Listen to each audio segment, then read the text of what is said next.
अरे मेरे चाय और बन मक्खन के पैसे। सभी को सभी की आवाज तो आ रही थी, पर कोई नजर नहीं आ रहा था। सभी अंदाजे से शेख को खींचने की कोशिश कर रहे थे।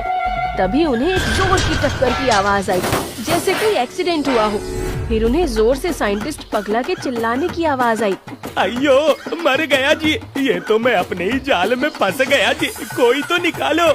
कुछ देर बाद जैसे ही वहाँ का कोहरा छटा, वहाँ का नजारा तबाही वाला हो चुका था। सब अधमरे इधर उधर पड़े थे।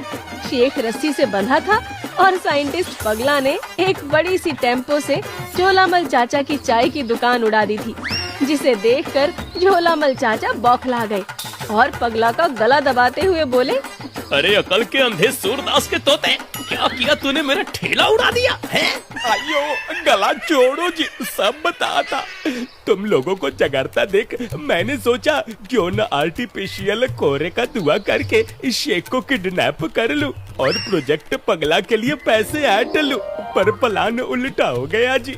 जिस गाड़ी में किडनैप करना था, कोहरे की वजह से उसी का एक्सीडेंट हो गया जी। मैं शेख को रस्सियों में बांध तो पाया, मगर ले नहीं जा सका जी। हाय। जैसे ही बाकी लोगों को दोबारा होश आया, वो फिर से शेख की ओर लपके, मगर तभी शेख ने चिल्लाते हुए अपने चेहरे से रबड़ का मास्क उतारकर कहा, अरे बेवकूफो, मैं कोई शेख नहीं हूँ, मैं घुंघरू हूँ, घुंघरू झुनझुने वाला। पर तू ये शेख बना क्यों घूम रहा था? मुझे इस घुंघरू ने पैसे दिए थे शेख बनने के लिए, ताकि गांव में शेख आ जाए और इसके सिर से कौवा हटाया जाए, जबकि असली शेख तो बाजार वाले लाला जी के घर से ही आकर लौट गया। अब सरपंच जी को भी मैंने वादा किया था और मैं इन्हीं के साथ जाना चाहता था, इसलिए मैंने रबर का ये मास्क खरीदा और शेख बनकर गांव में आ गया। सोचा था मेरी मेहमान नवाजी होगी, मगर मेरी चाल उल्टी पड़ गई। हाय। सभी ने मिलकर घुंघरू और खबरी लाल को दोबारा धोया और खबरी लाल के सिर पर अब 2-2 परमानेंट कौवे बांध दिए, ताकि वो सही खबर दे। उधर झोलामल चाचा का अलग ही दुख था। अरे हाय हाय, मैं तो लुटते लुटते थक गया। मेरा कोई भी धंधा ये नामुराद गांव वाले चलने ही नहीं देते, क्या करूं मैं।